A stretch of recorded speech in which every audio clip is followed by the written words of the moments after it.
ẹkú lé báyìí náà ni àkàrà lé ẹ̀ka báyìí náà ni àkèrè ọ̀nà mo kí gbogbo ojú tó ń wò mí ní wákàtí ọ̀wọ̀ yìí pé ẹkú bí ojú ọjọ́ ṣe rí ní gbogbo bí tẹ́tí ní àǹfààní àti máa wò mí mo jẹ́ gbàdúrà wípé ojú tí ẹ fi wọ́ mi òkú ní fọ́bẹ̀sì mi tí ẹ fi gbọ́ mi ò ní di láṣẹ lẹ́dùnmarè ẹ ò mà ní rúgbó sọnù bí ò ṣe bí ọmọ kí la ní fún ẹ̀yin olólùfẹ́ Yorùbá Àtàṣà lónìí gẹ́gẹ́ bẹ́ẹ̀ ṣe mọ̀ pé lórí ètò wa kí la máa ń ṣe a máa ń mú ọ̀rọ̀ tó ń lọ káàkiri wa lórí ayélujára àti wípé ọ̀rọ̀ bó ṣe ń lọ káàkiri wa lágbo àwọn olóṣèré lónìí kí la ní fún ẹ̀yin olólùfẹ́ wa òun ni ọ̀rọ̀ tó ń jà rìnrìn ètò ń ṣe wípé ìtẹ́ wò mí ní wákàtí ọ̀rẹ́ tẹ́ bá gbọ́ ẹ̀nà ayá yìí pé ǹjẹ́ irú kan báyìí ó ń ṣẹlẹ̀ ní abẹ́ ọ̀run tí a wà yìí ǹjẹ́ irú kan báyìí ó ń ṣẹlẹ̀ ní dúníà tí a wà yìí máa wá fẹ́ kẹ́ fún wa nǹkan fìdílé àbí kẹ́ fìdílé nǹkan torí pé ẹ̀gbọ́n mi nínú lónìí ẹ̀gbọ́n ọ̀rọ̀ tó ṣe wípé ẹ̀gbọ́n rí ọ̀rọ̀ tó ṣe wípé tí ẹ̀yin gan bá gbọ́ ẹ̀nà ayá yìí ẹ̀ wò wípé ṣé lábẹ́ ọ̀run yìí náà òun náà ní irú kan báyìí ti ń ṣẹlẹ̀ ẹ wá nǹkan fìdílé àbí kẹ́ fìdílé nǹkan mo yẹ kí gbogbo ẹ̀yin olólùfẹ́ wa tó yẹ pé tí ń bá darapọ̀ mọ́ sórí ètò yìí látọjọ́ tó ti pẹ́ adúpẹ́ lọ́wọ́ yín mo jẹ̀gbẹ́ ládùúrà wípé owó tí ẹ fi ra dátà lágbọ́rọ̀ Ọlọ́run owó òun náà kò ní gé sọnù Ọlọ́run ọba Elédùmarè àtúmọ̀ bá bùkún sí ní ààbò bẹ́ẹ̀ ṣe darapọ̀ mọ́ lórí ètò wa Yorùbá Àtàṣà máa jẹ́ ẹ̀rọ gbogbo èèyàn lólùfẹ́ wa náà tó ṣe pé ẹ̀ tí bàbá subscribe sí orí ètò wa Yorùbá Àtàṣà máa rọ̀ yín máa bẹ̀ yín ẹ bá wa tẹ subscribe button ẹ bá wa like fídíò wa ẹ bá wa share kẹsì bá wa comment ẹ jẹ́ ká mọ̀ èròǹgbà yín lórí fídíò ètò ṣe pé ẹ fẹ́ wò yìí torí pé ìgbọ̀wọ́ tí òun ni ìwòrí tiwa gbogbo ohun tẹ́yìn bá ń ṣe fún wa òun ló máa lè fún wa náà níwùrí láti lè máa wá ìròyìn bó ṣe lọ káàkiri wá fún ẹ̀yin olólùfẹ́ wa láti lè máa jẹ̀gbádùn bó ṣe lọ káàkiri ẹ wá darapọ̀ mọ́ mi lórí ètò wa lónìí Yorùbá Àtàṣà ẹ jẹ́ ká jọ tukọ̀ ètò yìí torí pé ẹ gbọ́ wèrèwèrè ẹ jẹ́ ká jọ lọ. kí ni tó ṣẹlẹ̀ Frank Edoho atọ́kùn ètò wants to be a millionaire tí majority nínú wa mọ̀ nípa rẹ̀ yàtọ̀ sí ọ̀pọ̀lọpọ̀ ọmọ Gen Z because by fall in love with who wants to be a millionaire ló mú mi ní àlá láti 2011 pé mo fẹ́ ṣe Yorùbá version of it eléyìí ni mo pè ní onídèmọ̀dè so mo admire Frank Edoho mo admire talent ẹ̀ so anchor ni pẹ̀lú who wants to be a millionaire ètò tó gbajúmọ̀ káàkiri orílẹ̀-èdè Nàìjíríà káàkiri ilẹ̀ aláwọ̀ dúdú Áfíríkà Frank Edoho jẹ́ gbajúmọ̀ ọkùnrin táwọn èèyàn mọ̀ dáadáa arẹwà ọkùnrin ni but like I said bí ẹ̀bí bá dá àjànàkú fọ́nrán òwú kan lásán gbèdè yóò wá di ẹni tí gbogbo ayé ń wẹ̀nú sí lára because nínú ìṣẹ̀lẹ̀ tó ṣẹlẹ̀ yìí ìyàwó ẹ̀ foríṣiríṣi ẹ̀sùn kan ọlọ́kọ̀ ń sílẹ̀ ó pàǹtì nínú ilé kọ̀ báwọn lájọṣepọ̀ torí ẹ̀ ló jẹ́ kó ń gbóúnjẹ alẹ́ rẹ̀ fún Chike ọ̀gbẹ́ni olórin tàkásùfè nì ok Chike náà ó náà sọ̀rọ̀ ó lóun ò kúndùn àwọn ọmọ kéékèèké àwọn àgbàlagbà ló ń kúndùn láti máa fẹ́ àwọn tí wọ́n dàgbà ju òun lọ because òun nílé kó pẹ̀lú àwọn ọmọ kéékèèké pẹ̀lú ọjọ́ orí wọn pẹ̀lú tí wọ́n máa béèrè pẹ̀lú tí wọ́n máa dìmáàndì fún ó láwọn ọmọ kéékèèké lẹ́yìn kí wọ́n kàn bá lọ́ọ́ rẹ̀ ya fọ́tò kan máa post ẹ̀ kiri pé ẹ wo boyfriend mi o ẹ wo boyfriend mi ẹ wo boyfriend mi o onírísìn nìyẹn tó ń fi fẹ́ràn àwọn tó ti mature ok bó bá fẹ́ràn àwọn tó mature ṣé dandan àwọn tó ti lọ́kọ ńlé tẹ́lẹ̀tẹ́lẹ̀ ni àwọn tó wà nílé ọkọ àwọn eléyìí ò ṣe máa wù ọ́ well ẹ má jà dáyàn kankan lẹ́bi torí pé ẹni ìfà ọ̀tọ̀ sí nípe lára mù ẹni tó bá mọ bí àwọn obìnrin ṣe máa operate yọ mọ̀ wípé kò sí ẹni tóbìnrin ò lè gbé súnmọ́ tí wọ́n bá wà in need of something àwìta saranfasaran ta ló jẹ̀bi náà mẹ́tẹ̀ẹ̀ta ǹjẹ́ wà ní pòsíṣàn láti dájọ́ fẹ́nìkan tàbí láti sọ pé lágbájá ló jẹ̀bi tàmẹ̀dùn ló jẹ̀bi àbí lágbájá ni ò jẹ̀bi tàmẹ̀dùn ni ò jẹ̀bi oníkálukú àbí tiẹ̀ lára tèmi ń bẹ lára mi gbẹ̀dú àrán ọ̀sẹ̀ 1000 naira ò lè fọ́ ọkọ́ mọ́ so bọ́ síbẹ̀síbẹ̀ náà àìwí bẹ́ẹ̀ àkú bẹ́ẹ̀ so ọ̀rọ̀ yìí sì jẹ́ tẹni ká mọ̀mọ́ dá Frank Edoho ó lẹ́bi tiẹ̀ ìyàwó ẹ̀ lẹ́bi tiẹ̀ Chike ǹjọ́ lẹ́bi rárá bó bá ti wo ni là á ṣèmọ̀lẹ́ ẹni sáà lè sọ pé òun náà lẹ́bi ẹ̀jẹ̀ apàrọ̀ pé òun náà lẹ́bi ìgbà tá a bá gbọ́rọ̀ lẹ́nu gbogbo wọn tá bá establish ẹ̀ àwọn kan sọ tiwa á fi dájọ́ lẹ̀ fọ́lọ́run á fi lè tó kù sílẹ̀ fẹ́yìn ọ̀jọ̀gbọ́n bóyá true calling àbí lórí comment section mo mọ̀ pé ẹ̀yin àgbà ẹ̀yin ọ̀jọ̀gbọ́n ẹ bá wa dá sí i alright ẹ má jà lu àmì fàágùn Frank Edoho àtìyàwó ẹ̀ wọ́n láwọn ti fẹ́ra wọn ti pẹ́ díẹ̀ Frank Edoho ní òun ló ń sponsor ẹ̀ nílé ìwé òun ló ń fi sẹ́nu ẹ̀ kọ́ṣẹ́ ńgbà tó ló ń fẹ́ kọ́ṣẹ́ òun sọ fún un pé lọ́kọ́ nǹkan báyìí lọ́kọ́ nǹkan báyìí lọ́kọ́ nǹkan báyìí ìyàwó lòun ló ń gbọ́ bùkátà nínú ilé òun ló ń sanwó iléèwé àwọn ọmọ òun gan ló ń kówó sí Frank Edoho lápò so orí bákan bákan agbọ́n ń sẹ́ oyin ń sẹ́ sójú olóko déédéé wú lásán ni so now bó láti ṣèyí sí adóniláyọ̀ ọ̀jẹ̀bí aya wa ni ká kìlọ̀ fún because woman yìí náà sọ̀rọ̀ ọ̀rọ̀ sọ o but táwọn obìnrin bá kú kọ̀rọ̀ tàbí tán bá gbàgbé kalẹ̀ ọ̀rọ̀ yóò dàbí ẹni pé kẹ́ ẹ rọ́kùnrin kẹ́ ẹ bẹ́ wọn lórí onígbà tó ń wà nínú oyún tóyún inú òun ti tó bí oṣù méje pé Frank máa ń gbé obìnrin míì wálé sínú ilé àwọn láti wá bá láṣepọ̀ wọn náà máa ń parọ́ pé àwọn ń bára wọn wáṣẹ́ àbí wọ́n ń bára wọn wá endorsement mi wá wò pé asọ́dún lélẹ́yìn wọn jẹ́jàre láyé tá a wà yìí ọkùnrin tí ó bá fẹ́ kú lójijì kò ní gbóbìnrin lọ sínú ilé ibi tí ìyàwó ẹ̀ ń wà torí pé ìyàwó ẹ̀ lóyún tí ì sì pé ìyàwó ẹ̀ travel bí ìyàwó èèyàn bá travel èèyàn lè dọ́gbọ́n ẹ̀ pé kò kúkú sí ńlé kò dẹ̀ ní dé títí alẹ́ èèyàn lè dọ́gbọ́n lọ yálé lò ṣùgbọ́n ìyàwó ẹ̀ wà nù the same house láì tí ì kọ́ra yín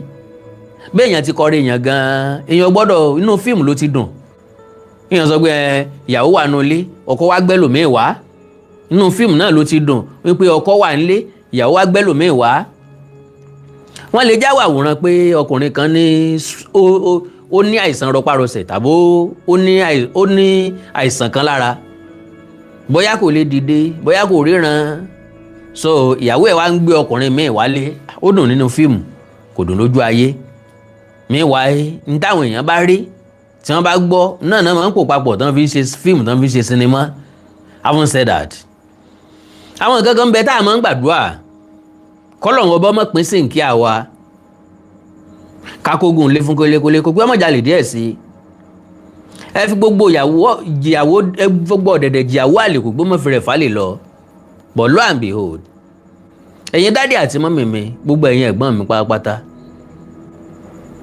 àìgbọ́ tẹnu ẹ̀gà la fi pẹ́ yòókù ń pàtó bẹ́ẹ̀ bá béèrè lọ́wọ́ obìnrin náà ń gbà mí ọlọ́run bá mi ń gbọ́ yóò rí sọ kò sẹ́ni tábì tí ò ní ríwé kò sì sẹ́ni táfẹ́rù kan tí ò ní bọmọ jẹ́ kò sẹ́ni tó pé tán kò sẹ́ni tó dáa tán kò sádà mọ́kù bì kan bí èèyàn bá fún dandan ní fúnkún fún yóò fọ̀fọ̀kúfọ̀ bá a bá treat obìnrin dáadáa obìnrin lè pajúdà o àbùkù tó wà lára àwọn obìnrin ni wípé wọ́n bá ti pajúdà wọn yìí wọ́n yìí sábà wẹ̀yìn mọ́ ọ̀rọ̀ nù fọkùnrin láti nífẹ̀ẹ́ kọ̀kọ̀ kó sì tún níyàwó ńlé kó sì tọ́jú ìyàwó ẹ̀ dáadáa kò rọrùn fóbìnrin láti nífẹ̀ẹ́ kọ̀kọ̀ kó fẹ́ràn ọkọ ẹ̀ kó pé 100 láéláé kò ṣeé ṣe mọ́ ǹjọ́ tóbìnrin bá ti bẹ̀rẹ̀ sí ní ẹlòmíì lọ́jọ́ náà nífẹ̀ẹ́ ti dínkù sọ́kọ tó fẹ́ ẹ sílé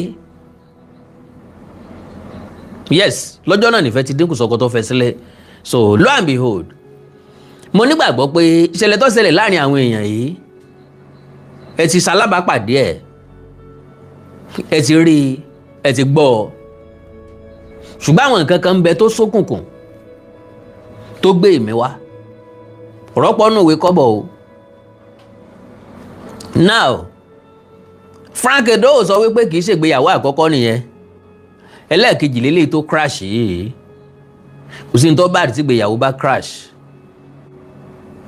oríṣiríṣi nǹkan ló lè mú crash àdéhùn lè má wáyé kí ìgbéyàwó túká èèyàn lè má rí ní tó fẹ́ nù ìgbéyàwó kí ìgbéyàwó túká lọ́pọ̀ ọgbà ìbálòpọ̀ infidelity a máa tú ìgbéyàwó ká ìbálòpọ̀ ọ̀tọ̀. Infidelity ni kéèyàn máa finú fọkàn tán olólùfẹ́ àbí ìyàwó tàbọ́kọ èèyàn. Bọ́kọ bá pẹ́ lóde ká fọkàn sí pé ó ti gbọ́dọ̀ obìnrin lọ. Bí ìyàwó bá pẹ́ lóde ká fọkàn sí pé ó ti gbọ́dọ̀ ọkùnrin lọ. Báwọn méjèèjì bá ń wà lórí fóònù tí wọ́n ń chat ká fọkàn sí pé èyí obìnrin ọkùnrin ní bá sọ̀rọ̀, èyí ọkùnrin obìnrin ní bá sọ̀rọ̀. Ká má finú tanra wa, ká má fọkàn tanra wa. Tẹ́lẹ̀ yìí bá ti ń wáyé nínú ìgbéyàwó, ọmọ ń bàgbéyàwó jẹ́. Bí ìgbéyàwó bá sì ti ń bàjẹ́, bí ó bá lọ́mọ nínú ó pé. Ṣùgbọ́n tọ́mọ bá ti wà láàrin ẹ̀, ó burú jáì. Ó dẹ̀ jẹ́ nǹkan ẹlẹgẹ́ fún wa láti manage. So ọ̀rọ̀ Frank Edoho ó jẹ́ nǹkan tó bà èmi lọ́kàn jẹ́ tó dẹ̀ dùn mí gan, because bí ṣe máa ń wù mí ó ní pé kí gbogbo ìgbéyàwó ní ayọ̀, kọ́kọ àtìyàwó láǹfààní àti bára wọn kalẹ̀. Bí ṣe máa ń wù èmi nìyẹn. Kì í wù mí kí ìgbéyàwó túká tàbí kọ́kọ àtìyàwó kan má fi ọkàn tánra wọn.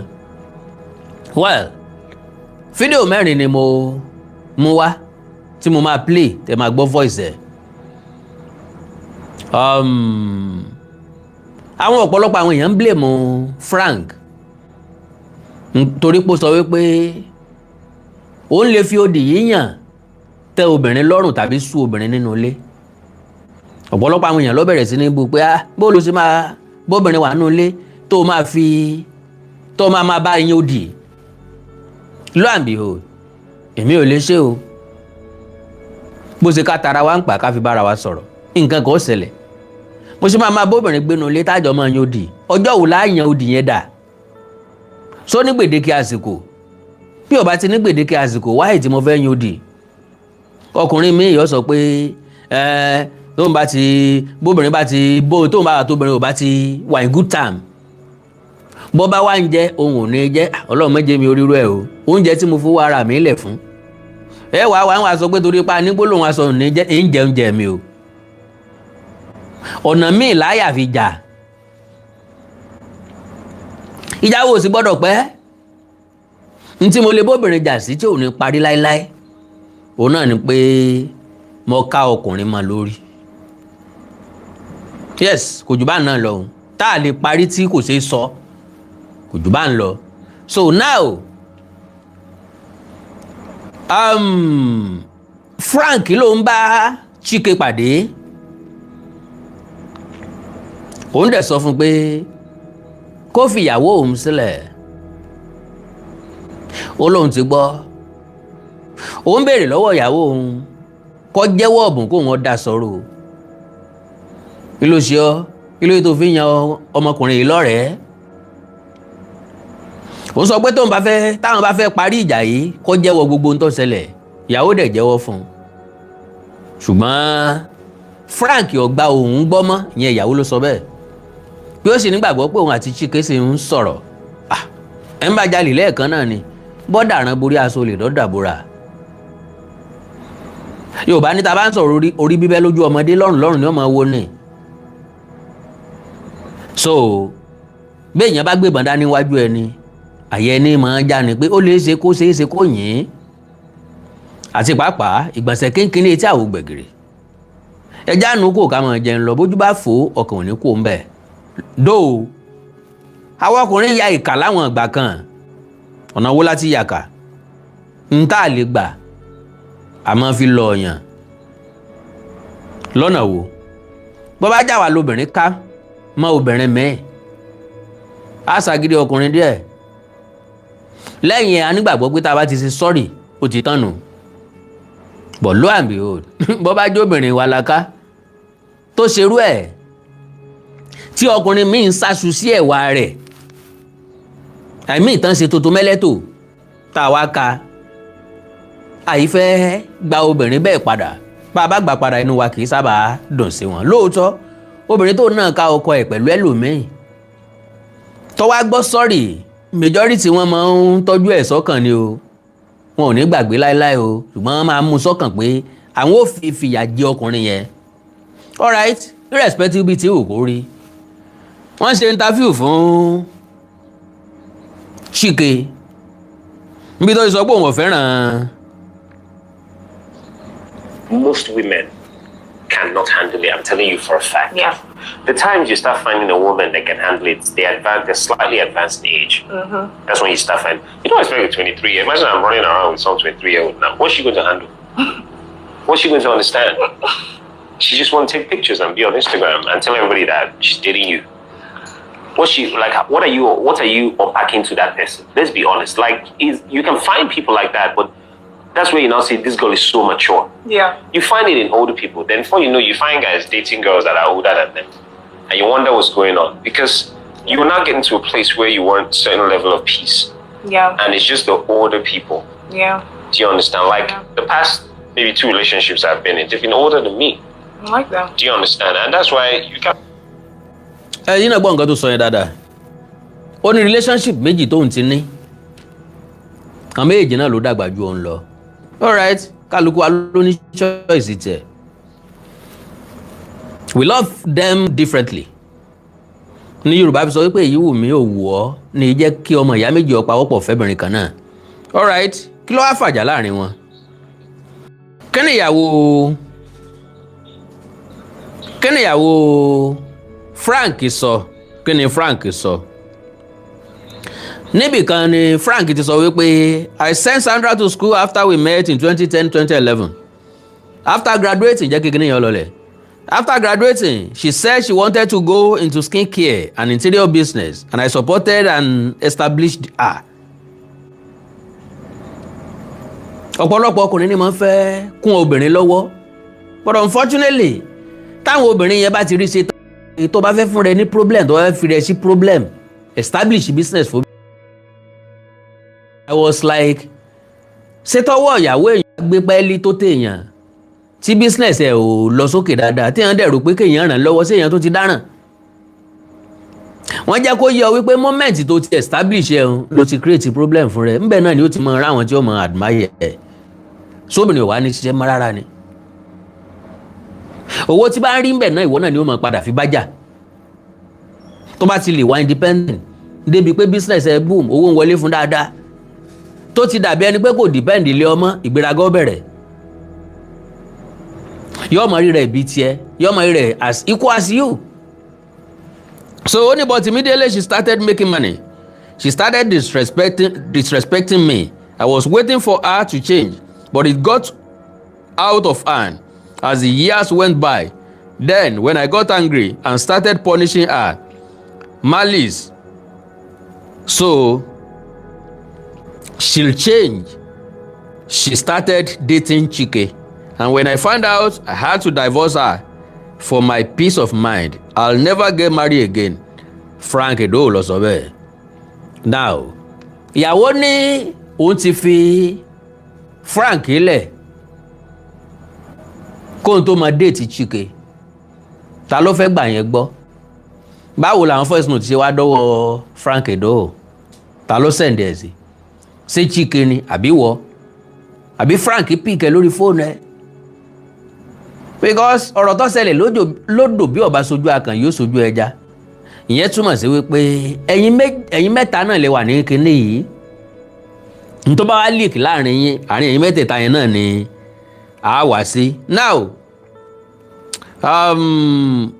ọ̀rọ̀ ó sì padà wá. Ó lè wà lẹ́kùn dé ó máa débì.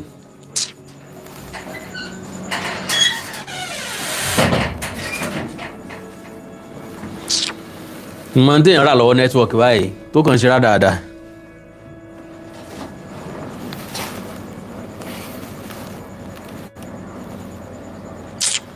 Ṣé káwọ̀ padà ẹ̀dá ọkọ̀ ẹ̀ bá mi ṣe à program yẹn jẹ́ o.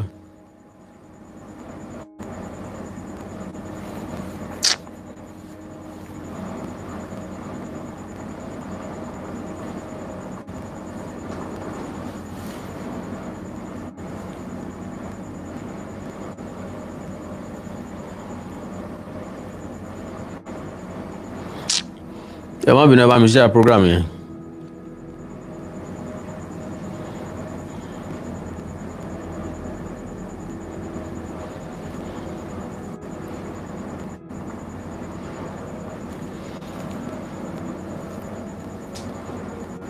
Bí wọn bá tí nẹ́tíwọ̀kì wá fẹ́ dá báyìí.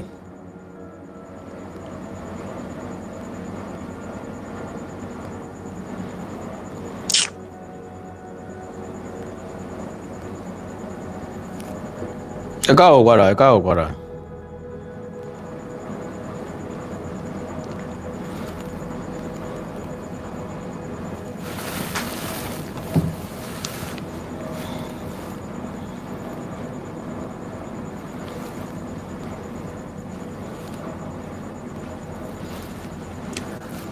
Sorry o, ẹ káàbọ̀ padà.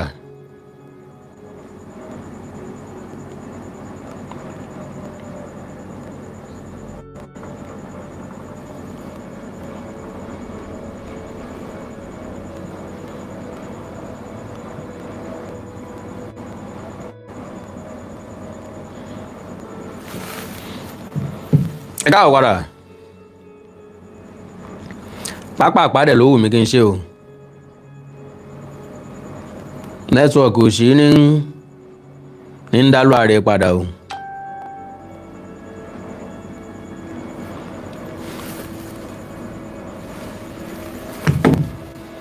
Okay. So, what challenge Frank for infidelity, emotional abuse and financial irresponsibility? Gẹ́gẹ́ bí nǹkan tí mo sọ lẹ́ẹ̀kan pé ó ní ọkọ òun àbí ọkọ ẹ̀ tẹ́lẹ̀tẹ́lẹ̀ rí, ọkọ ẹ̀ lánàá, ọkọ ẹ̀ ń jò ní pé kì í take responsibility lórí àwọn ọmọ, and ó máa ń náwó anyhow. Ọ̀pọ̀lọpọ̀ ìgbà ló máa jáde owó táwọn jọ ní tàbówó òun ó máa dédé lọ fi lodge hotel for days. Àwọn expensive hotel dẹ̀ ló máa sí. Ó dẹ̀ ní kò sí nǹkan tí èèyàn máa ń ṣe fún èèyàn tóun ò ṣe fún. The extent pò nǹkan ló ń bá mú mọ̀mẹ́ ẹ̀ lọ sí Amẹ́ríkà. Gbà tí mọ̀mẹ́ ẹ̀ dá Amẹ́ríkà, ọ̀dọ̀ àwọn parents òun ni wọ́n ń gbé. Okay, ẹja gbọ́rọ̀.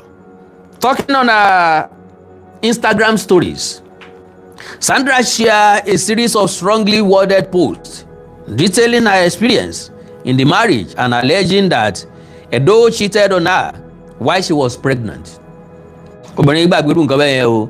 She said, and I quote, "Choosing to remain silent may give me signals to the narrative that a sadist and narcissist peddles, making everyone believe he is a victim."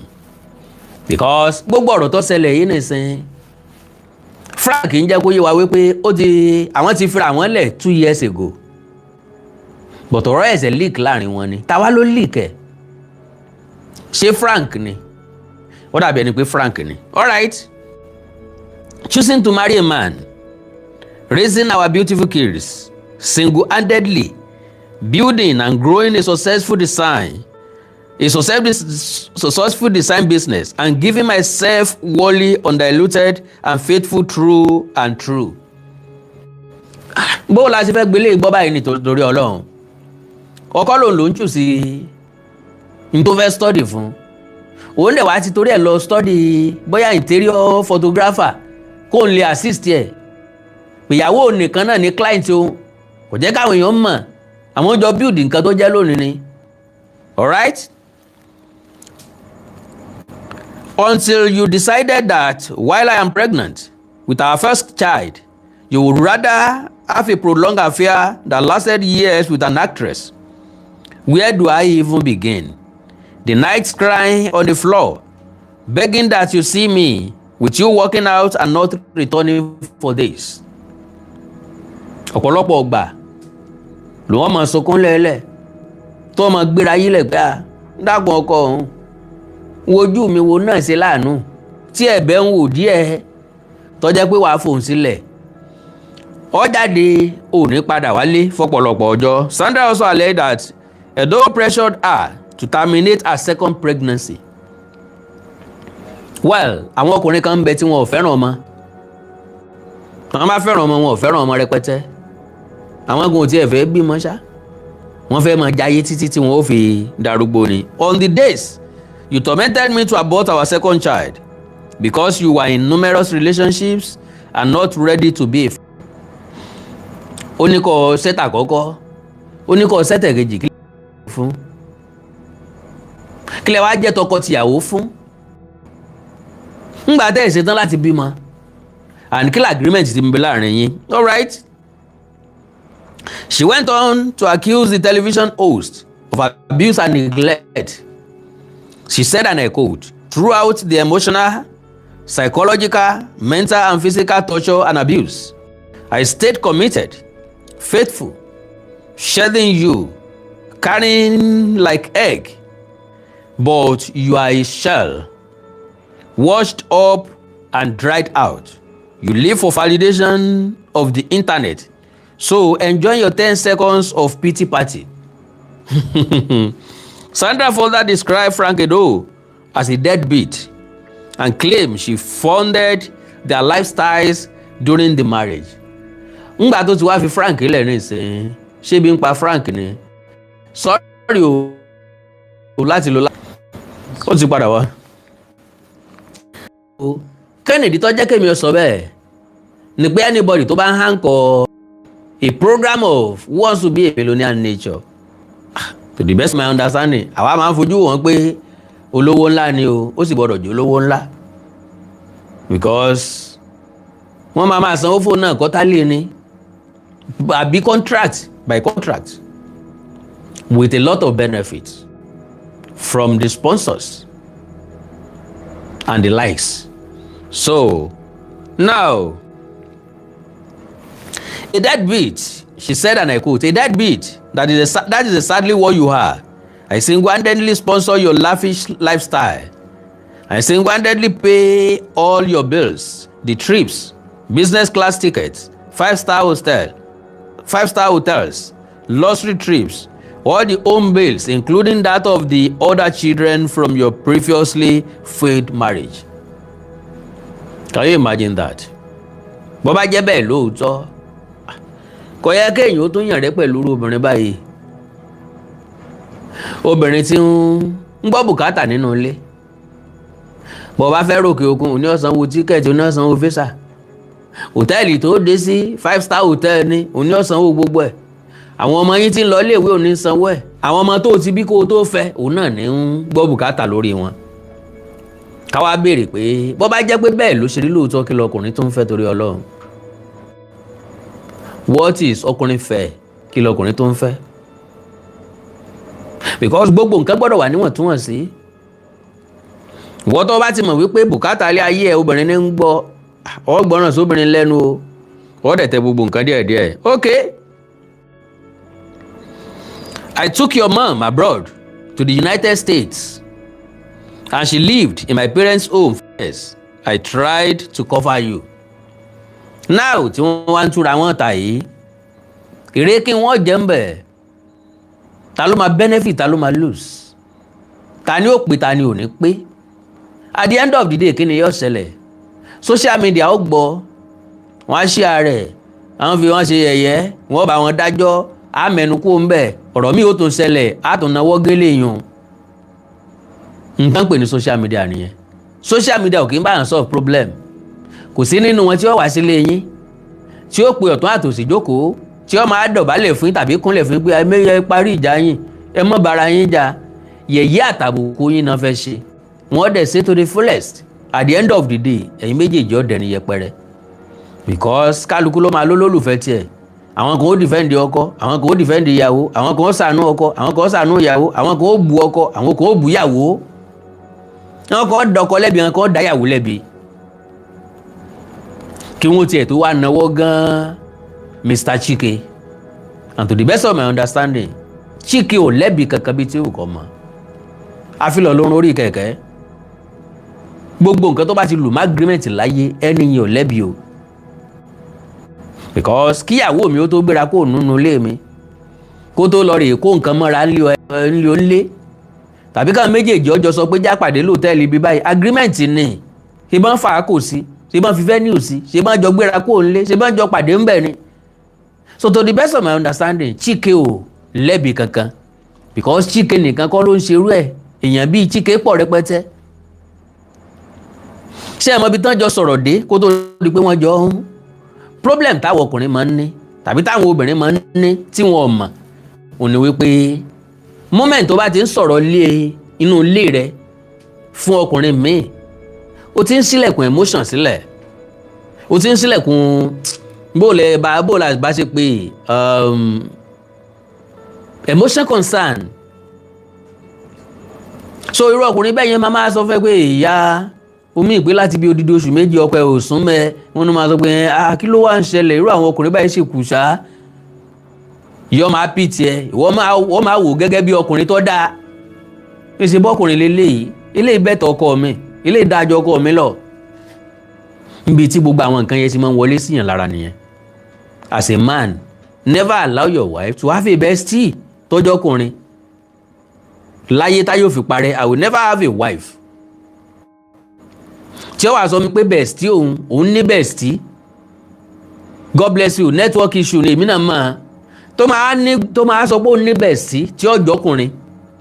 Because let me tell you this, púpọ̀ náà àwọn student tó máa sọ pé àwọn ní bestie ọkùnrin, gbogbo bestie ọkùnrin yín ló fẹ́ gorí yín 100%.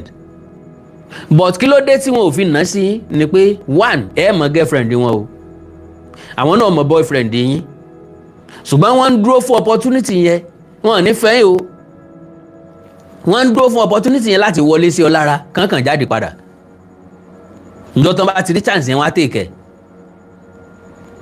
So ọ̀pọ̀lọpọ̀ bẹ́ẹ̀ sí tán bá ti break up pẹ̀lú ọkùnrin obìnrin ìwọ ni wọ́n máa kọ́kọ́ pè wọ́n á ṣàlàyé fún ọ tóbìnrin míì náà bá break up pẹ̀lú boyfriend ẹ̀ àwọn bá ní dispute pẹ̀lú boyfriend ẹ̀ bestie ẹ̀ ni ó pè náà máa cancel ara wọn. Rubbish ni kò sí èlé tó make sense ń bẹ̀ rárá.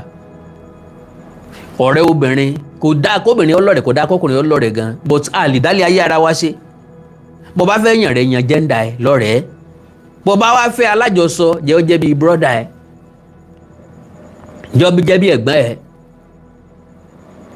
jọ jẹ́ bí ọ̀nkù ẹ ẹ̀gbọ́n mọ́mí ẹ àbúrò mọ́mí ẹ ẹ̀gbọ́n dáàdì ẹ àbúrò dáàdì ẹ ń lo fi sàlá fọ̀rọ̀ lọ. à ń lọ́pọ̀lọpọ̀ ọgbà gbogbo ọ̀rọ̀ náà kọ́ lèèyàn máa ń fi lọ̀yàn ń ta. So now àwọn ọkùnrin kan ń bẹ n ó ti wá ṣe ti nẹ́tíwọ̀kì sí torí Ọlọ́run báyìí kọ́ lọ́wọ́ ṣàánú mi bẹ́ẹ̀. So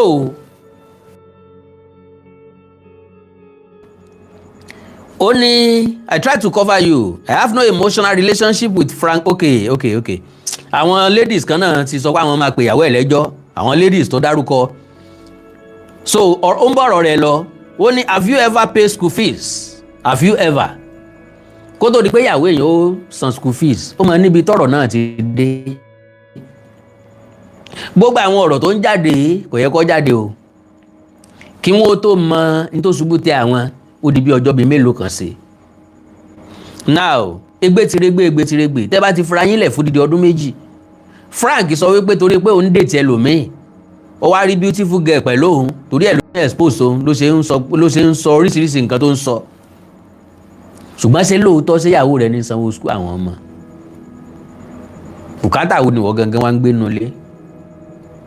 So ó láwọn lọ síbì kan bóyá ó sọ pé ìyàwó òun ní kó máa san 4 million lóṣù ìyàwó ẹ̀ dání ni òun ló mẹ́tì ẹ̀mọ́ ẹ̀ dání òun ní ń bọ́ náwó kò sí wàhálà o. Squandering my money on prostitute women, so many numerous transactions in Lekki Hotel here BNB lounge and bars for chicken change and still squander the earnings 1 week. Ságbà náà ń bá Frank náà jà ni. Bó mo ìfẹ́ ṣe ti nẹ́tíwọ̀kì báyìí bẹ́ẹ̀ yẹn bá ta property tọ́ọ̀dẹ̀ náà wẹ̀ tán láàrin ọ̀sẹ̀ kan àpànìyàn nìyẹn náà ó bẹ́ẹ̀ yẹn bá ta property èèyàn gbọ́dọ̀ utilize owó ẹ̀ fún nǹkan pàtàkì. Ndó wa ni Frank darungan sí òrówó ń bi iṣẹ́ tí ń ṣe ṣé wọn ò sanwó fún ni àbá ń jẹ́ ń sálárì. Àwọn tí ń bá ṣe ò lè jẹ́ lówó àbí ṣé kò ṣe wọ́n sùn bí èmi ló ní àmọ́ ni. So ọ̀pọ̀lọpọ̀ àwọn nǹkan yẹn ń fẹ́ ìdáhùn. Sorry o. Now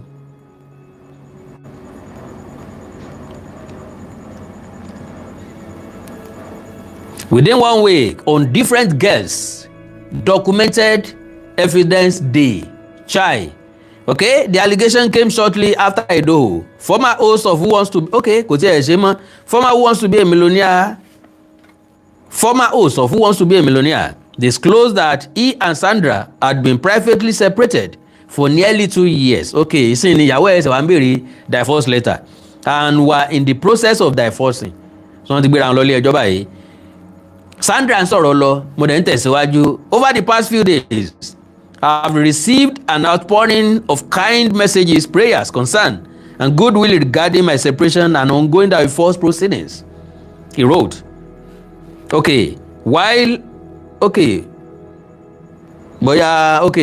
Frank ló sọ yẹn. While I understand that the public becoming aware of this chapter, I have lived through it privately for quite some time now, almost 2 years, and I have since made peace with it emotionally. Ntí Frank ọmọ ni pé mọ́dẹ̀mọ́pọ̀ náà pẹ́ lórí social media o. Ọmọ wípé ọmọ Nàìjíríà bàbá kọ́kọ́ gbọ́ apá kan ọ̀rọ̀. Tàwa ni àjẹ́ndà wa ni ẹja pìtì rẹ̀ wọ́n fẹ́ yan jẹ ní nǹkan kan. Bàbá ti padà gbóòótọ́ ọ̀rọ̀ á padà kàn wọ́n ní àmà lórí o. Á padà kàn wọ́n ní àmà lórí o. So now, wá ní àwọn èèyàn ẹ̀sẹ̀ mọ̀ ni, okay? While I understand, okay. He added that he was focused, at peace, and grateful to the support he had received. As of the time of this report, Frank Edoho has not publicly responded to Sandra's allegation. Okay o.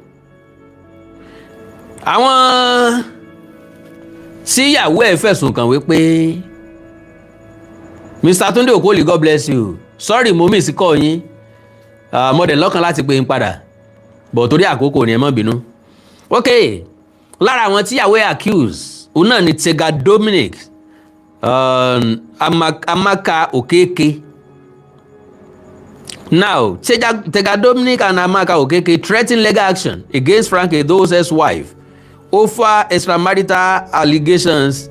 Their denial followed claims made by Mr. Edoho's ex-wife, Sandra, during an ongoing social media controversy.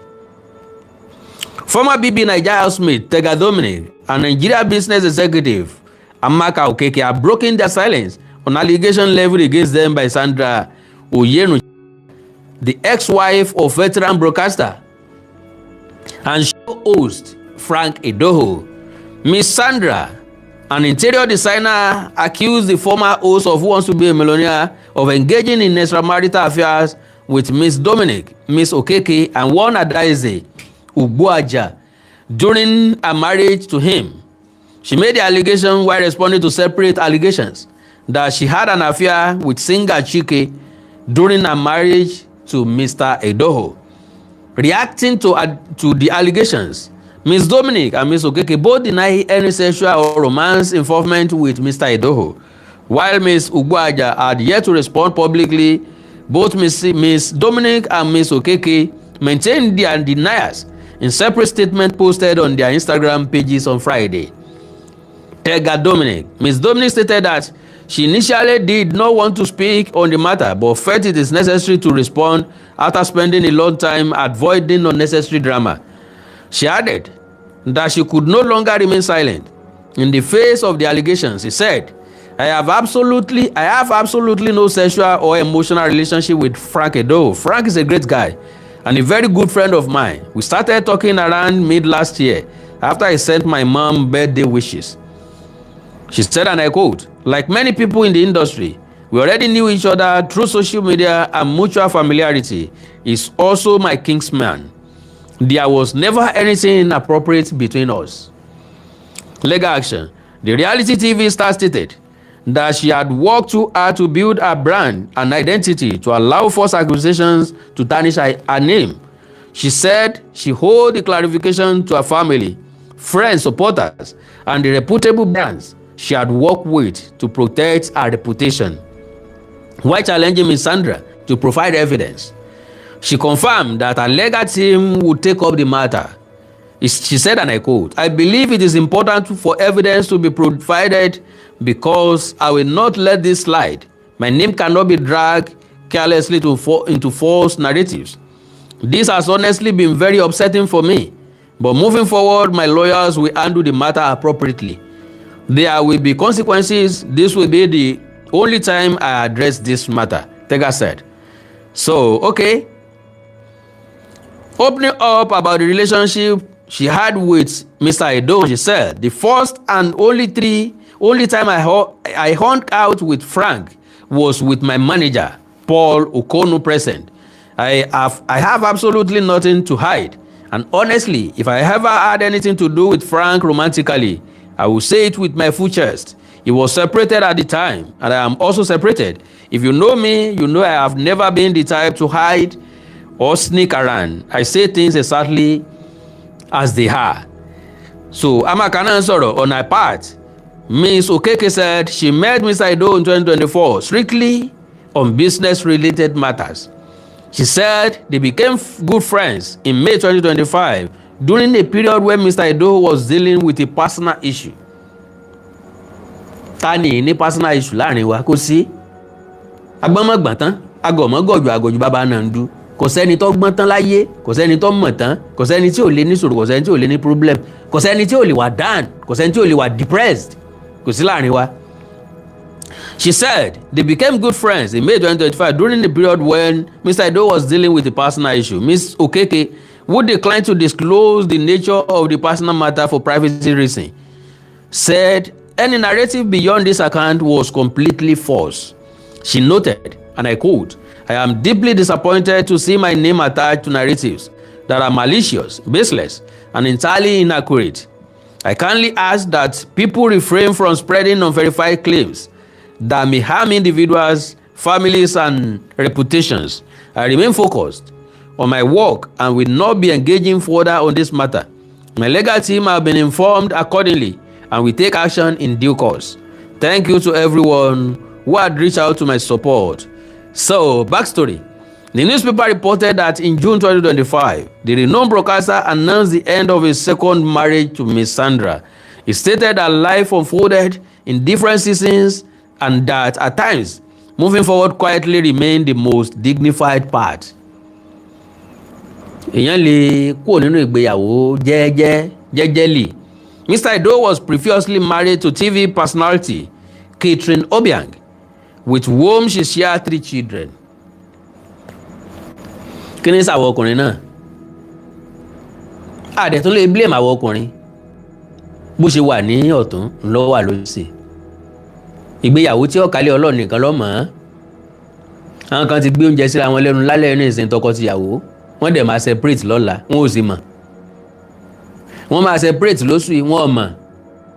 Àwọn kò fira wọn lẹ̀ lọ́dún yìí, wọn ò tí ì mọ̀. Ǹjẹ́ ó dìjà láàrin wọn ò tí ì ṣẹlẹ̀.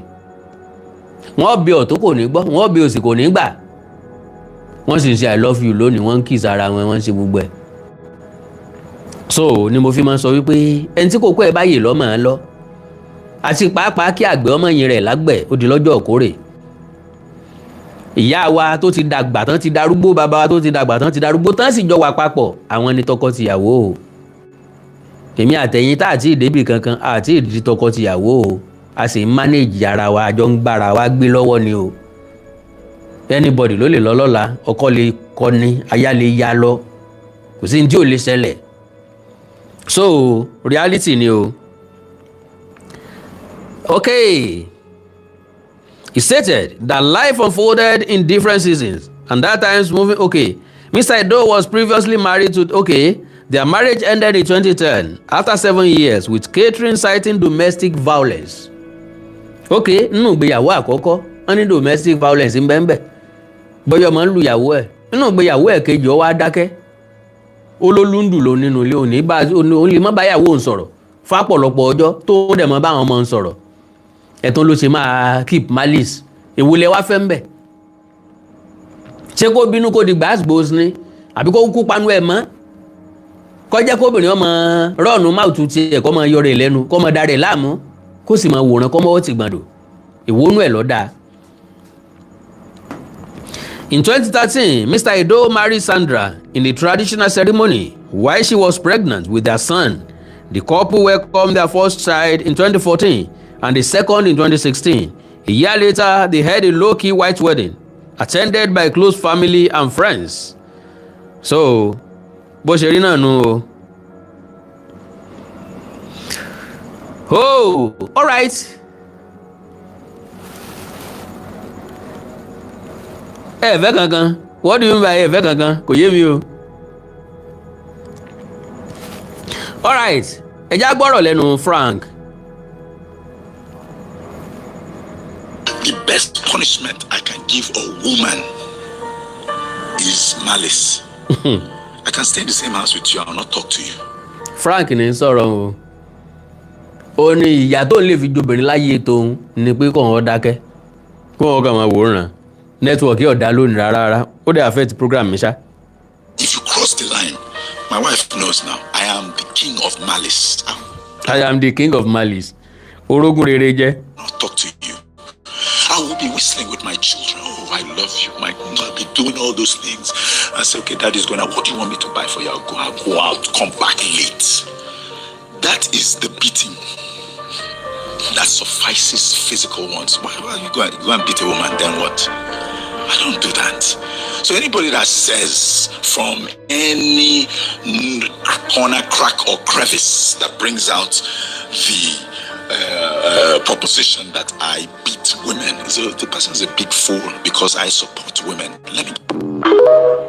Okay, now lọ́dọ̀ tèmi tẹ́ bá bi mí léèrè màá sọ wípé mo like dialogue tí nǹkan bá ṣẹlẹ̀ láàrin àtọkùnrin àtobìnrin obìnrin lè pe ọkọ ẹ̀ jókòó ọkùnrin lè pe ìyàwó ẹ̀ ṣàkíyèsí kennedy tí mo fi máa ń prefer dialogue ò ní wípé ṣé tẹ́ bá jà báyìí ṣé ẹ̀ ní parí ẹ̀ mọ́ kí lọ́jọ́ orí yín nígbà tí ẹ jà bó ní gbésí ayé yín ṣe rí bó ní gbésí ayé àwọn ọmọ ṣe máa rí ṣé ẹ̀ ní parí ẹ̀ láéláé báwo lẹ́ ṣe máa jọ gbé nínú ilé tẹ́ ẹ̀ bá parí ìjà ìjọ ò lè fẹ́ jà míì ńgbà tó jẹ́ pé a sì kéré a lè kọ́ra wa a lè fira wa lẹ̀ Facebook náà ti yarí báyìí o a lè fira wa lẹ̀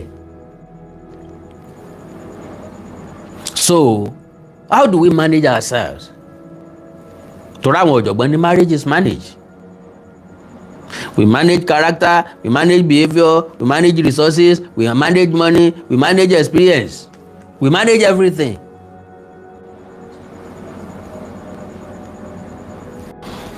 Okay, béèyàn bá tọ́jú ìyàwó ẹ̀ dáadáa wọ́n bá sásùsẹ́wà rẹ̀ o. When your first marriage ended, that must have triggered something. Oh yes, because that was my friend, and also there are children involved. I said, how am I going to leave these children and everything? I think ours was a mismatch. That's what. Can you imagine? Ó ní marriage wọn àkọ́kọ́ mismatch ni. That is, àwọn ọ̀wọ́ ti ara wọn. Ṣẹ́yìn náà lè gbàrú ẹ̀ gbọ́, but ọmọ mẹ́ta ló wà láàrin wọn, ìyẹn ò kí ń ṣe mismatch.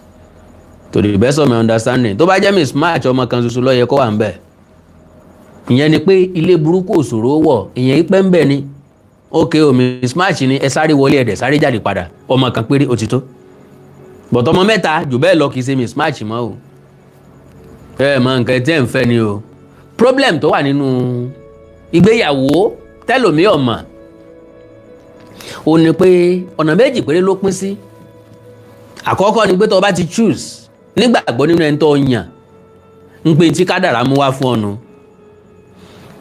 ń tọ́lọ ń dà sí ọlágbádá nìyẹn tó wà yan tí wà fi darúgbó the earlier the better ìdàkejì ni pé ọjọ́kọ́jọ́ tó wá ti ṣe wedding gẹ́gẹ́ bí obìnrin ni wà ti bẹ̀rẹ̀ sí ní rí ẹni tó dáa ju ọkọ ẹ lọ ẹni tó wà kẹrin jọkọ ẹ lọ ẹni tó máa rámú jọkọ ẹ lọ ẹni tó lówó jọkọ ẹ lọ ẹni tó nice jọkọ ẹ lọ that very day ń ló ti máa rí so tọ́kẹ́ ò bá ti stick pẹ̀lú ẹni tó fẹ́ problem ńlá ni the earlier the better tọkùnrin gba kádàrá ọjọ́ tó ti ń ṣe wedding yẹn inú àwọn ọ̀rẹ́ ìyàwó rẹ̀ tó beautiful ìyàwó ẹ̀ lọ ń bo lélẹ̀ wà tá à ń wáyà ìwọ lọ́n ń bo lè wọ́ ń bo lélẹ̀ ń bo lẹ́yìn wà nígbà tí bàbá ń wáyà ń bo nìwọ́ wà ńgbà tá à ń wáyà ó ṣe é ṣe kọjọ́ ọ̀rẹ́ ìyàwó ẹ̀ ó ṣe é ṣe kọjọ́ best lady ó ṣe é ṣe kó jẹ́ nú àwọn bridal train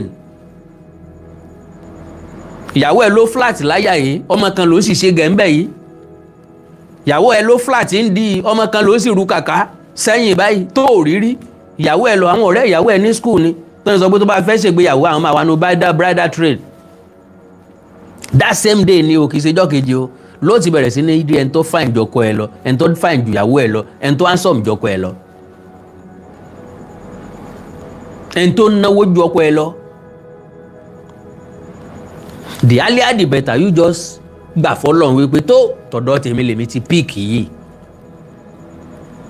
kọ́ dẹ̀ ní sùúrù pẹ̀lú ẹ̀. The word of cheating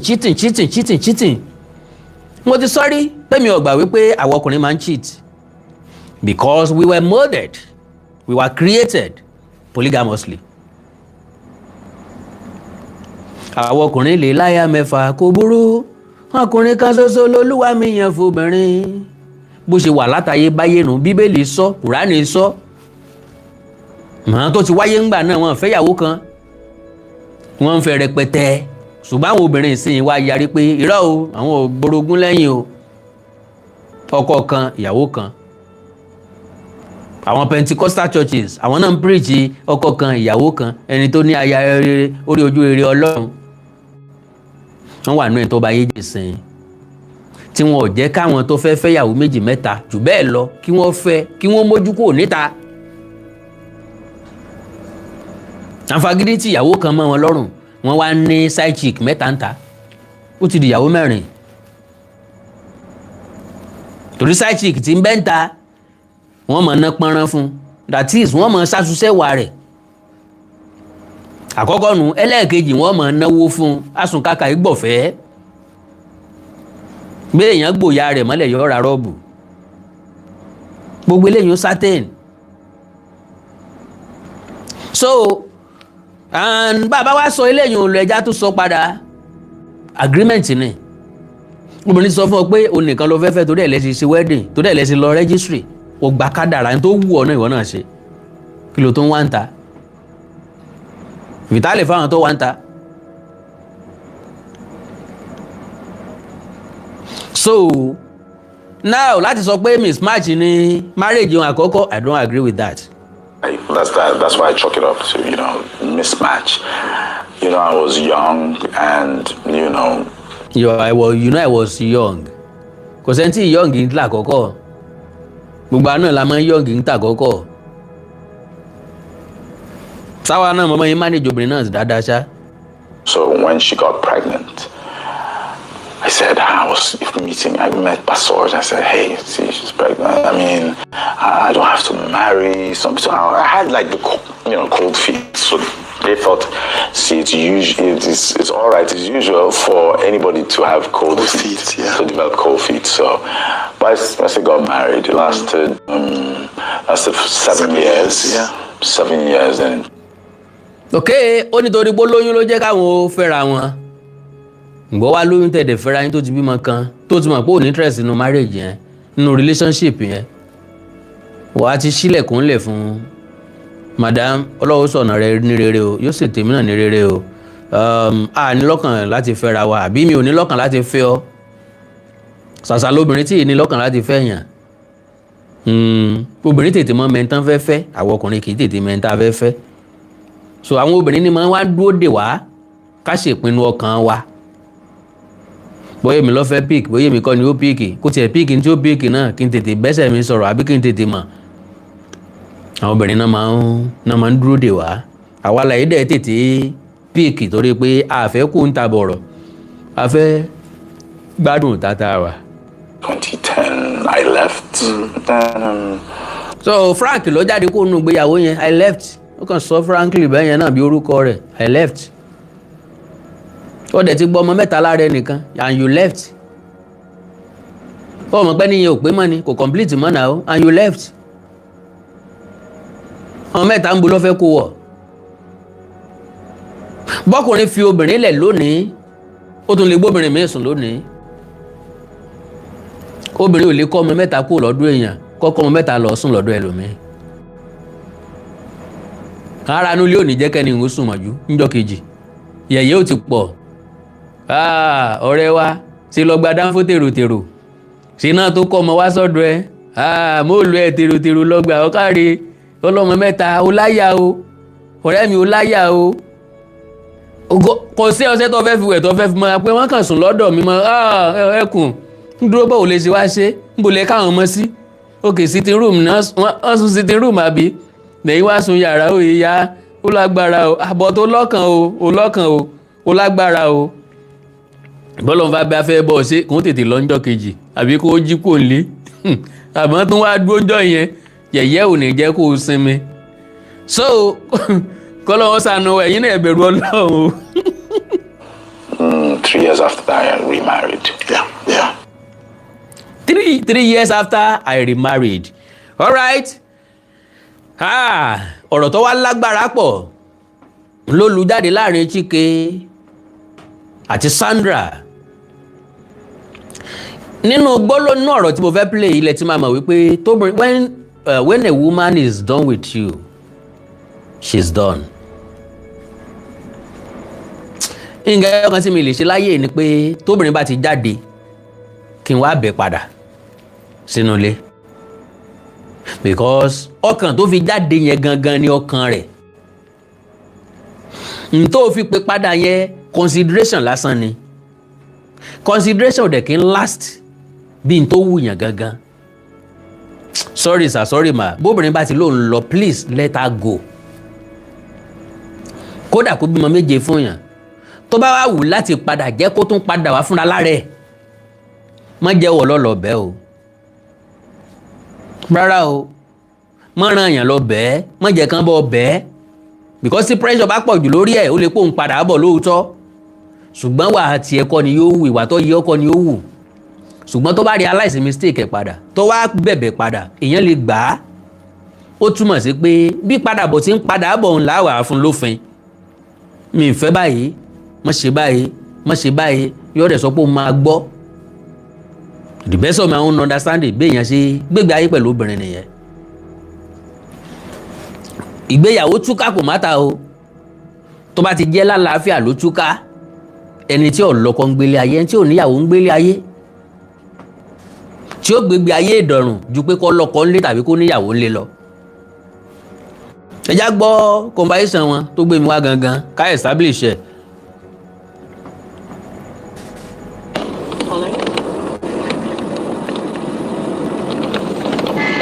Hi, Nawa.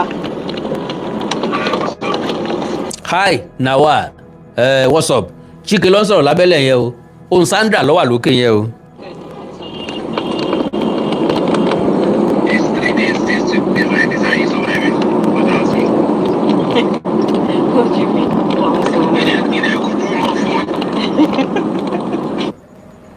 Now, lẹ́yìn ìgbà tí ọkọ rẹ̀ ti mọ̀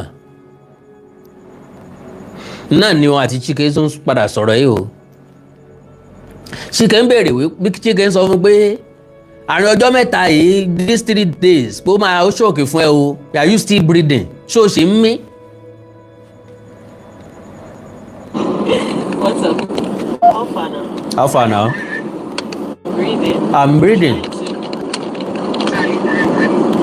I'm trying to breathe. I said I'm trying to breathe now. The heck? You know what you want me to answer like that? Oh, is he breathing? Okay, I'm breathing. I'm breathing. So I'm very low. Where are you breathing? I'm breathing.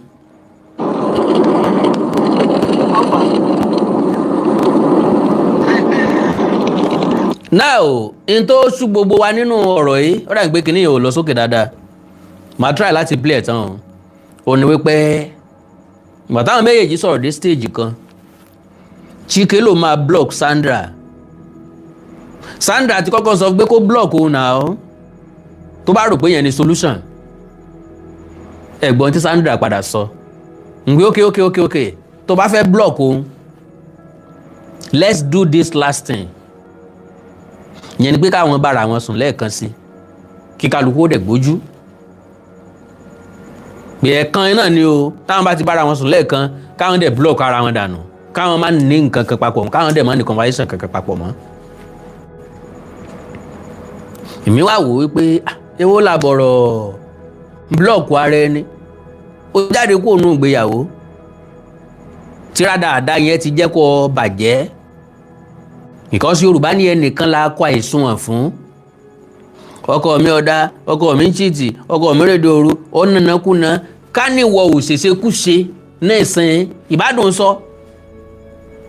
orí ọkọ rẹ̀ làbá dá gbogbo ẹ̀bí rù ẹni tá a kọ́ ní kàtó gbà ń lọ padà já sí ó ní tinú ẹ̀ ń tẹ́lẹ̀ ni ó ní díẹ̀ kà nínú ni torí pé ọkọ rẹ̀ ń yàlè torí pé ọkọ rẹ̀ ń yàn rẹ̀ torí pé ọkọ rẹ̀ ò súnlé torí pé ọkọ rẹ̀ cheat ẹ ó cheat on you ńgbà tó wà nínú oyún ó ti bímọ sẹ́yìn confront ẹ sọfà tẹ bá jọ wà nínú ilé jọ tọrọ àforíjì lọ́wọ́ ẹ kí ló dé tó fi ṣe tèmi ò gbàgbọ́ péyàwó èèyàn máa wà nínú oyún èèyàn ó gbé obìnrin míì wálé wá bá láì sínú fíìmù láì sí pé èèyàn fẹ́ léyàwó ẹ̀ lọ. mi mọ̀ báwọn ọkùnrin kan ṣe ní lífà tó tó bẹ́ẹ̀ o èmi ò lè ẹ́fà rìn ní bèbè ẹ̀ rárá ẹni ọkùnrin tí bá rìn ní bèbè ẹ̀ irú ọkùnrin bẹ́ẹ̀ fi kúrun mú ni ìyàwó ẹ̀ wà nínú oyún nínú ilé tẹ́jọ́ ń gbé wàá gbóbìnrin mi wá sẹ́ máa fọwọ́ kọ́ra yín lọ́rùn ní àbọ̀ fọwọ́ gbé ń dì àbò tì síwájú àbò yọ ọmọ bọ̀ lẹ́yìn ẹ̀ ó tiẹ̀ máìdí bóbìnrin yẹn bá lọ kíchìn tó gbómi kaná tó wá fi wẹ̀yìn méjèèjì tó bo tòrótòró ó bo tòrótòró yóò bóyin tójú tòrótòró ni mind bó bá sáré jáde tó lọ gẹ́ẹ̀tì omi bátìrì tó fi wẹ̀yìn látòrí dẹ́sẹ̀ wickedness of highest order náà ń perú ẹ̀ èèyàn gbọ́dọ̀ provoke èèyàn tó bẹ́ẹ̀ yẹn náà for what? bó bá jẹ́ pé lóòótọ́ ló ṣẹlẹ̀ o Frank ṣe ó kù díẹ̀ káàtó o èmi ò gbà pọ́pọ́ ṣẹlẹ̀ bẹ́ẹ̀ mi ì gbàgbọ́ mi ì lè gbàgbọ́ dọ̀la ó possible nínú fíìmù kò possible lójú ayé obìnrin tí ó fa orógùn yọ tẹ́ ẹ̀ gbọ́dọ̀ fọwọ́ kan pẹ̀lú oyún tó ní oyún oṣù méje tí ó ti balẹ̀ dẹ́dẹ́dẹ́ bí ṣe ń kan olórógùn lórí náà mọ̀ kán obìnrin tó mú wá lórógùn lórí ẹ̀ẹ́dẹ̀ gbọ́dọ̀ ná àti tẹ́ bá fẹ́ pé lẹ́wọ̀n bí ọ̀bọ ló kù so ẹja gbìyànjú gbọ́n tán.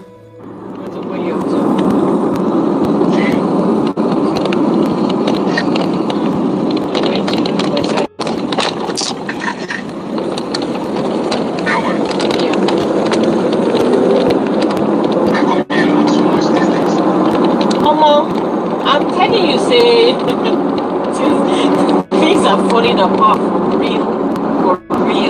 I'm telling you facts. I'm telling you, yeah, it's very much done because he's saying that if I do not confess, that's it, it's done. There's nothing he wants to hear apart from a confession. And based on the questions he's asking me, I don't know what to say. There's nothing to say, you know.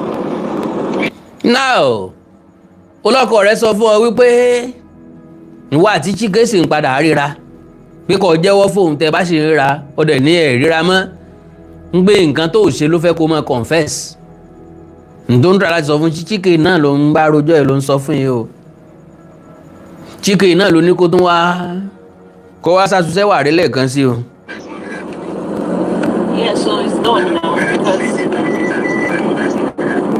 that's not happening. So that's it, pretty much. He doesn't want to hear any other thing because he says every other thing is a lie. If I can't say the simple one, but I say, look, are you talking to anybody at all? The reason why I'm asking this is he keeps saying they are saying, and he keeps saying that he's saying. Okay, can I ask you something? Let's ask you, can you hear me? I can hear you. That for the wildest reasons and talking to anybody for the most stupidest reason, right? Why would I tell them that kind of thing? So what he's saying.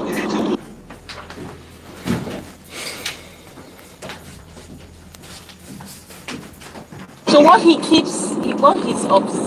like really crazy about is that I'm contacting you.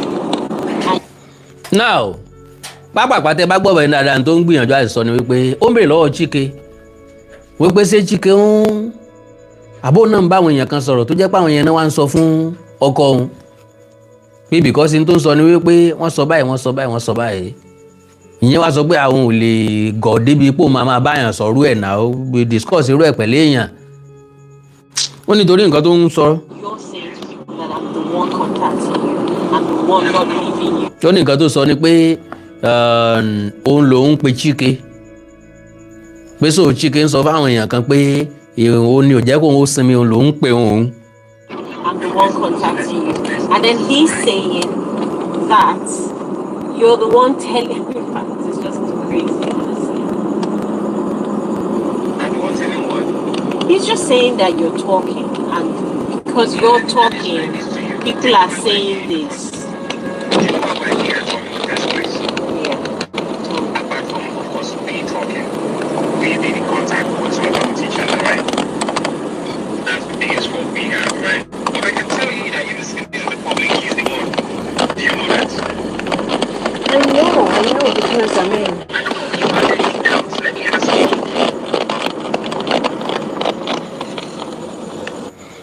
all right ọ̀rọ̀ ọlọ́rọ̀ náà kì í dùn lẹ́nu tèmi náà. well báwo lẹ ṣe fail problem tí ọ̀pọ̀lọpọ̀ èèyàn mọ̀ tí òye yé mi sí òun ni pé má gba ìyàwó rẹ láàyè láti gba iṣu sínú ẹ̀wà rẹ̀ bó bá sì wà nínú ilé rẹ̀ because tóbìnrin bá rí ọkùnrin míì níta ó wá rí ju ẹ̀kan lọ ó ti gbádùn mọ́ o bó bá ti wá gbádùn mọ́ níta kò sí nǹkan tó lè ṣe nínú ilé kò tẹ́ lọ́rùn mọ́.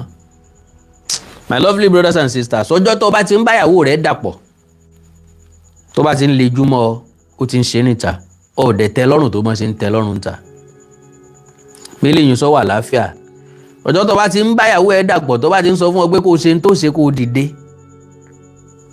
ó ti ń ṣe léyìí tó dùn mọ́ níta tọ̀dọ̀ ẹ ò dùn mọ́ má bínú o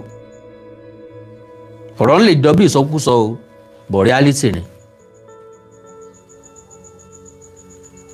ìyàwó ẹ̀ fojoojúmọ́ complain pò rẹ̀ nǹkan ọ̀dẹ́ òye ṣe irresponsible ọkọ òun gbọ́ bùkátà nínú ilé dáadáa ó dẹ̀ ń ṣe gbogbo ojúṣe tó yẹ kó o ṣe. My lovely brother,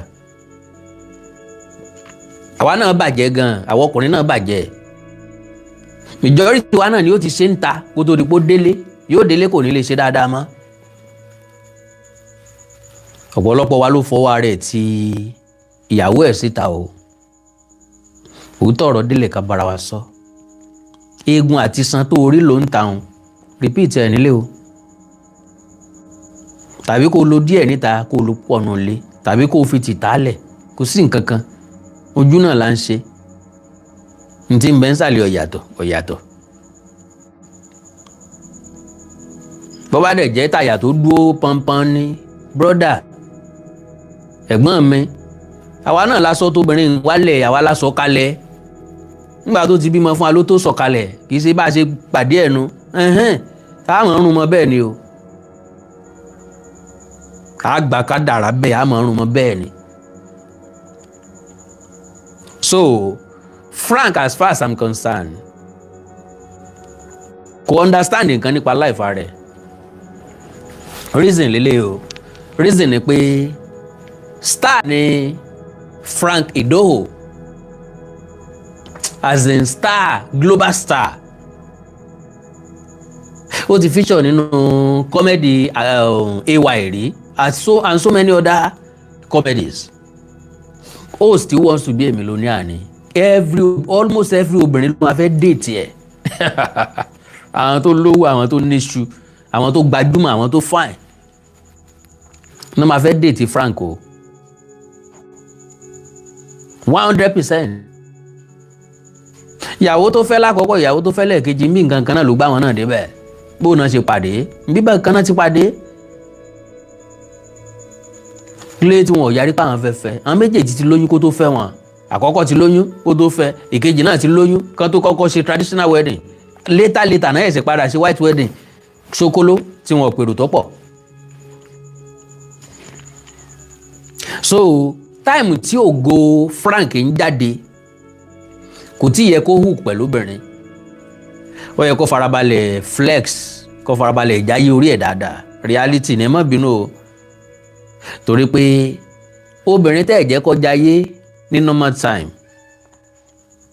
àzìn nígbà tó obìnrin jọ ọmọge ẹ fi ilẹ̀ jẹ́ kó kọ́kọ́ sọmọge ẹ̀ kó tó lọlé ọkọ obìnrin tí ó láǹfààní àti sọmọge dáadáa tó wá lọlé ọkọ ẹ try láti maintain ẹ má jẹ́ kó rí tí ó lè jáde tí ó fi padà lọ sọmọge ó burú díẹ̀ o ẹ gẹ́ẹ̀tì mi sa ẹ gẹ́ẹ̀tì mi mà ó le díẹ̀ o because tẹ́ ẹ bá jẹ́ kó bìnrin sọmọge dáadáa tẹ́ ẹ wá jẹ́ kó rí reason láti jáde kúrò nílé ọkọ kan bọ́ síta tó wá ẹsẹ̀ bẹ̀rẹ̀ ní tí ò sí lọ́mọge yẹn tó wá ẹsẹ̀ fẹ́ bẹ̀rẹ̀ ojú àlàsódì ló máa la o yóò jájú òǹkọjá wàhálà kò ní í ṣe é pè padà sínú ilé mọ́ gẹ́gẹ́ bẹ́ẹ̀ náà lọkùnrin time tọkùnrin ẹ̀sẹ̀ ń ripe ń bọ̀ kó ṣe boys dáadáa kó tó lọ hùpù ẹ̀ mọ́ obìnrin kan kó má bàa ní problem so kọ́tún ti jágbà sọ́tún kó sì ti jágbà sósì kó ti wá rẹ̀ wọ́n kan ẹ̀sẹ̀ wá pàdé ìgbéyàwó rú bẹ́ẹ̀ máa ń last torójú eléyìí ti rókun ó ti rọ́ṣà ojú eléyìí náà ti rókun ó ti rọ́ṣà àwọn fẹ́ fàdàgbà ètò rọ̀ náà tó ẹ̀sẹ̀ pàdé kò sí tí ó jọ wọn lójúmọ́ òwe tí wọ́n máa pa eré orí igi ló kù alálà ńlálá ńmílà àṣírí eré orí igi àṣekù ọmọ ẹdún ní tí ó padà resort sí nìyẹn so atọkùnrin àtobìnrin torí Ọlọ́run ẹ jẹ́ ká manage ara wa kò sí nǹkan kan ta sa o kò sí nǹkan kan ta ma o àwọn ọkùnrin bẹ́tà ìdí tó fi bẹ́tà ni pé a kì í kọ́ ọmọ káàkiri àìfọ́mọ lọ́yàn àìgbọ́mọ pọ̀n ìgbé ayé tó bá dẹ̀ wà lálẹ́ gbé mo lè sọ pé ìfẹ́yàwó mọ́ nísìnyí bébí màmá mo fẹ́ máa ní àdéhùn ni ẹni tó bá sì wù yóò bímọ fún mi yóò sì jẹ́ bébí màmá ọlọ́pàá ìmọ̀yàn sí mo sì lè sọ pé mo fẹ́ fẹ́yàwó mẹ́ta pápákọ̀ lọ́la gàrí lẹ́ẹ̀ni fún mi àtẹlùbọ́ owó lẹ́ẹ̀ni yá mi sọ rọrùn fáwọn ọkùnrin kò rọrùn fóbìnrin bẹ́ẹ̀ o so mo fẹ́ ru ẹ̀yin obìnrin wa Ọlọ́run bá mi gbọ́ mi ò bú ìyàwó Frank Edoho Sandra mi ò bú woman yẹn náà endure to some length tọkùnrin náà bá fẹ́ lé obìnrin jáde kó lé wọn máa ń frustrate wọn oríṣiríṣi ìrírí láti rí ṣùgbọ́n káwọ ọkùnrin tó lè jáde kó nù ìgbéyàwó yàtọ̀ sáwọn tí ò serious láàrin wa o àti wọ̀nù obìnrin yẹn ti pẹ́ ó ti ń ṣe nǹkan yẹn ó ti ń débi ó ti wá ń sú wa àwọn ọkùnrin máa ń ní sùúrù dáadáa yàtọ̀ sáwọn kọ̀ọ̀kan tí ò wà responsible láàrin wa tán wúlò rárá tẹ́lẹ̀ náà láǹfààní rárá tẹ́lẹ̀ tí wọ́n fẹ́ gbọ́ bùkátà kankan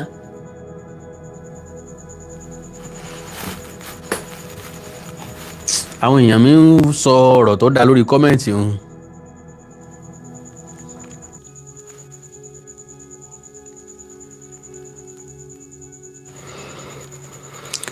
so èmi ò bú Sandra o ọba lọkọ létí ọ̀sàtúnṣẹ́wà rẹ pé kínní ẹ̀ lọ́ọ́ ta o èmi ò bú Sandra o n ò bú o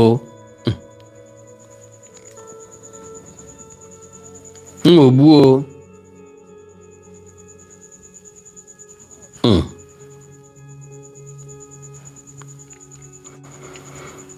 so now Frank ó ní lọ́wọ́ ó di ẹrù fúnra lára ẹ̀ nǹkan pè ní baálé ilé ní báwo la ṣe fẹ́ manage ilé báwo la ṣe fẹ́ manage relationship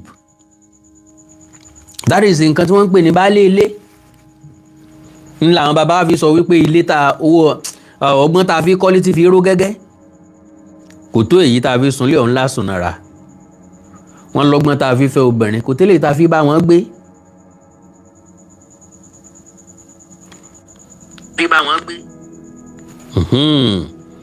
So some women and men are naturally corrupt and professional nabi. What the Hausa called karuwa. On the other hand, no woman or man can stop infidelity if it is in the nature of the person. Yes, sir. You are very, very correct. ni mo fi pa òwe tí mo pa ń bẹ̀rẹ̀ pé ká kọ́ ogún ilé fún kólékólé kò pé ọmọ jalè díẹ̀ sí gbogbo nǹkan pátápátá ẹ kó fún olè yóò tún jí ma bá a fi gbogbo ọ̀dẹ̀dẹ̀ jìyàwó àlè pé ókè ìyàwó ẹ̀kọ́ wọn máa gbogbo ọ̀dẹ̀ rẹ ò wọ́ ló ní nǹkan kan kò pé mọ̀ fẹ́rẹ̀ fà lè lọ inú ẹ̀jẹ̀ ló wà àwọn ọkùnrin kan burú débi pé kíyàwó fún wa láàárọ̀ ká béèrè láàárọ̀ kó fún wa I mean pé ká sọ pé kó gbé ẹ̀wà rẹ̀ wá ká sáṣu sí láàárọ̀ kó fún wa ìyálẹ̀ta ó wà níbi iṣẹ́ àpè wálé ó fún wa ọ̀sán àtúnpè wálé ó fún wa ìrọ̀lẹ́ àtúnláfẹ́ ó fún wa alẹ́ngbà tó dé tó ti rẹ̀ ó tún wá rojú pé jẹ́ ń dọ́kọ̀ mi lóhùn ó tún fún wa òru náà the same thing kò pé a mọ̀ ṣe ń ta tá a bá fẹ́ ṣe ń ta obìnrin mi náà dẹ̀ ní bó o ṣe fún náà kò pé ọmọ ṣe ń ta bí ọba ṣe ń ta tóbìnrin ṣe ó yẹ kóbìnrin ó control tiwọn kennedy tó ní wípé àwọn obìnrin kan wà tó jẹ́ pé opposite things ni wọ́n fẹ́ ọ̀nà like o mo ti rí ọ̀rẹ́ mi kan lọ́tà ìyàwó ẹ̀ téèyàn bá fẹ́ yàwó ẹ̀ ó ń tọ́ òun nẹ́gùn lẹ́mìí láìsí kàlàbà àwọn kàlàbà náà máa ń ròyìn bẹ́ẹ̀ ìyàwó ẹ̀ fẹ́ kọ́ ọmọ sásùsẹ́ wà lójoojúmọ́ ó wá ní bóun bá sùn lẹ́ẹ̀mejì kì í tẹ́ lọ́rùn àfi bí ẹ̀mẹ́rin ráǹdì mẹ́rin ráǹdì márùn-ún ráǹdì mẹ́fà mọ́ ní à ẹ̀mí ẹ̀ bọ̀ ẹ̀mí rẹ̀ yọ̀ bọ̀ so àwọn obìnrin kan wà bẹ́ẹ̀ so láti ìgbà yẹn mo wá resolve sí pé obìnrin tó bá láìkì ìbálòpọ̀ kó fẹ́ ọkùnrin tó láìkì ìbálòpọ̀ ọkùnrin tó láìkì ìbálòpọ̀ kó fẹ́ obìnrin tó láìkì ìbálòpọ̀ ọkùnrin tó láìkì ìbálòpọ̀ tó bá fẹ́ obìnrin tí ò láìkì ìbálòpọ̀ àwọn obìnrin kan wà tán máa adjust wọ́n á adapt ó lè má láìkì ẹ̀ tẹ́lẹ̀tẹ́lẹ̀ torí pé bóyá ẹni tó ti fẹ́ rí onítọ̀hún ò láìkì ẹ̀ kò wá jẹ́ kó use mọ́ ṣùgbọ́n tó bá rẹni tó mọ̀ ọ́n ṣe dáadáa tó kúndùn ẹ̀ òun náà máa adapt mọ́ in fact míì gan tó máa fẹ́ change ju bó ṣe wà tẹ́lẹ̀tẹ́lẹ̀ lọ lẹ́wọ̀n àgbẹ̀ bẹ́ẹ̀ ni pé ó ń pretend tẹ́lẹ̀tẹ́lẹ̀ ni kò dẹ̀ rí bẹ́ẹ̀ bó bá fẹ́ complain yóò ní wọ́n náà ló tún fi ba òun jẹ́ ojú ti rókun ti rọ́ṣà kò lè rí máa jídun kó pòun romi experience is the best teacher.